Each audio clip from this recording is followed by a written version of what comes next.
started off as a sequel to E.T., where the E.T. aliens come down from their planet and they're making a mess. And E.T. tries to calm them down and defend. Unfortunately, the E.T. alien isn't as cute and cuddly as Gizmo is. Gizmodian, yeah.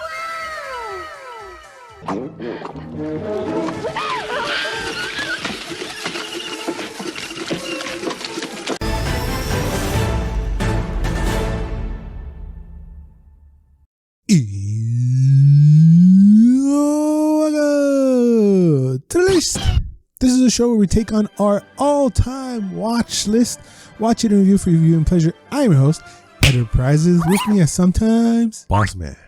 The movie we're scratching off the list today is the 1984 horror Christmas classic, Gremlins. A young man inadvertently breaks 3 important rules concerning his new pet and unleashes a horde of malevolently mischievous monsters on a small town. I had not seen this movie in its entirety until now. I was even unaware of the fact that it's a damn Christmas movie. I never associated it with Christmas. Gizmo is a Christmas present. It takes place in Christmas. It's snow, is all that. I understand what the big deal is now. I had not really seen it, but I feel like a lot of 80s kids really, really enjoy Gremlins. Yeah. It's kind of nostalgic for me. Watch it again. It's nostalgic for you? Yeah. Like, I didn't even know the difference between a Mogwai and a Gremlin. I never even thought about that now. But, of course, the famous 3 rules of Gremlins are: don't expose them to light, don't give them any water, don't get them wet, and never feed them after midnight. That's right. If you do get them wet, the Mogwai, which is Gizmo, creates Gremlins. Yeah. Then when I first saw it, I thought Gizmo was a gremlin. I've heard the term Mogwai before. This is another thing that I knew in the back of my head, that it was a Spielberg thing. It was his production. He did not direct it. Director was Joe Dante, and it was written by Christopher Columbus, who would later on do little movies like Home Alone and Harry Potter films. Damn. Because this is a Spielberg movie, there's not a whole lot of cheese. Spielberg does stuff very timelessly. Everything lasts, This is a movie that came out in 1984, and there's puppets, and it's doing crazy stuff, and you would imagine there would be cheese, and I was looking for it, and I didn't really find it. No. Yeah. There was an E.T. cameo in the toy store when they were looking for him. There was a little stuff for it thingy. But yeah, if there was cheese, I would say it's going to be the ratchet old lady. Simon. Hated her ass. Yeah. I mean, if you talk about Spielberg's production, I mean, Gizmo looks kind of real. The puppet still holds up. The puppet of Gizmo and the Gremlins. They hold up like they really, really feel like they hold up. Because it's practical, of course, but still the design of them and the puppets of them, it was, What? It holds up weirdly. It's weird. It's weird.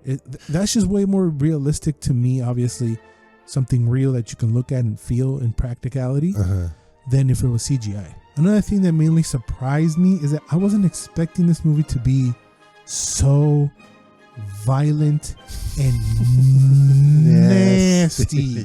I like the scene when the mother stabs the one. She kills 3 little fools, man. So when the mother blends the one dude, and there's green blood everywhere, and his little legs are flailing in the air, that was the tone shift for me. That's where I was like, whoa, this is a PG movie for kids? Similar to what Jaws did, I feel like. It was just like, what? And this is a movie that actually, along with Jaws and other movies, helped bring in the PG-13 rating, because PG-13 wasn't a thing back then. Oh, okay. Then she stabs another one. Yeah. That's cool. Literally with a kitchen knife stabs him. Yeah. And then to top it all off, she puts another punk ass in the microwave and that food explodes. Yeah. And they show it, right? And that is crazy to me. The original script was even more bloody and violent than the actual movie. In the original script, Christopher Columbus wanted the gremlins to eat the dog Barney. What the dog doing? Damn. They do hang them outside with the Christmas lights, but they wanted to eat Barney. They're kind of funny, when they do stuff like that, right? Like how they react, they're trying to attack back. That comes out as funny and mischievous. Yeah. But the other thing that they wanted to do is not so cute, which was chop Billy's mom's head off. That wouldn't have been a PG movie at all. Yeah, rated R. But you were born in what, 82? Damn. And because of all this violence that I mentioned, you watched this obviously when you were a kid. Yeah. Were you scared in any way of this movie growing up? No, I enjoyed it actually. You enjoyed it? Yeah, you guys are sickos. I enjoyed it, man. Because the first you see like they're kind of cute, like Gizmo. Yeah. And they turn out like bad guys, so you're like, oh, they're not that bad at first, but when you see that, it's not that violent or cruel like other shit you can see as a kid. It's just there's a lot of nasty things. Even going back to the microwave scene, how it explodes is very foul, and especially towards the end, like the skeleton of the fool melting. Yeah. It's all very nasty and gross, and it doesn't say Christmas kids movie to me.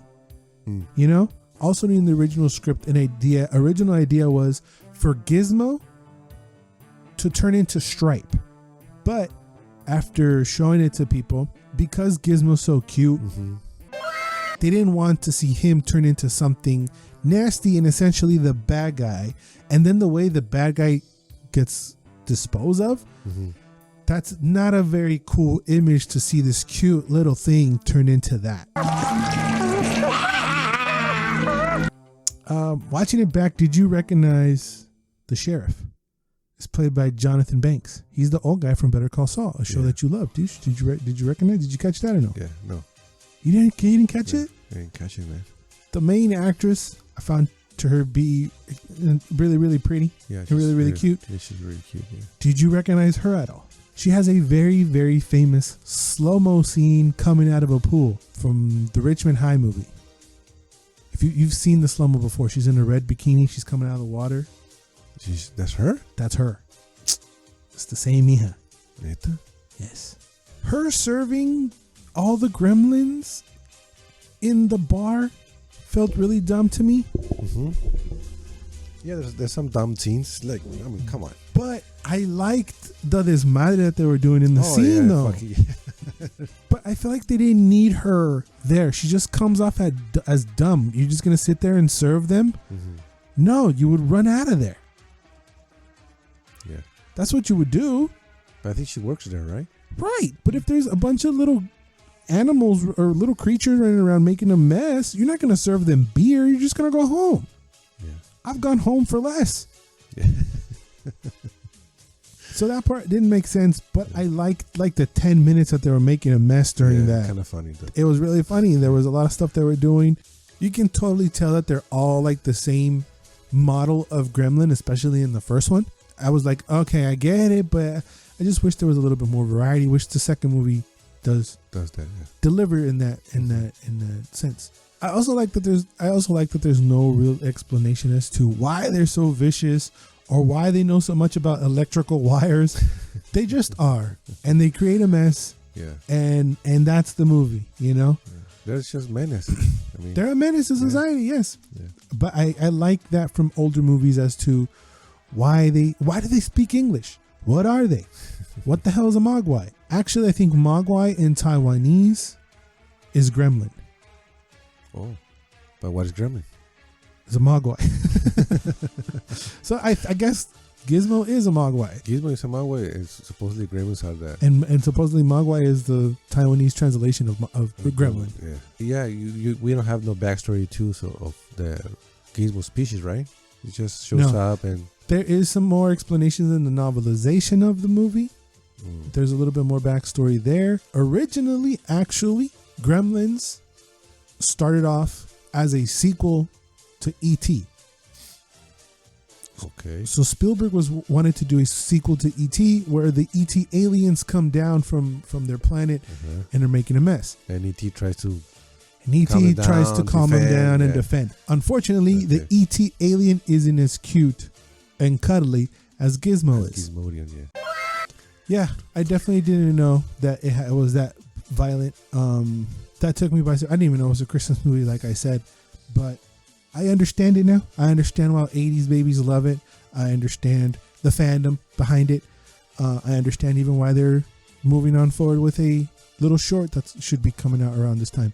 Am I a full-blown fan? Probably not, but I definitely understand it. It is one that, as a movie buff, you should watch, and I'm glad I did watch. But if you would like to see another Spielberg classic, I'm going to leave Jaws for you right here. Don't Feed 'em After Midnight, and always and forever, you do you. Douche!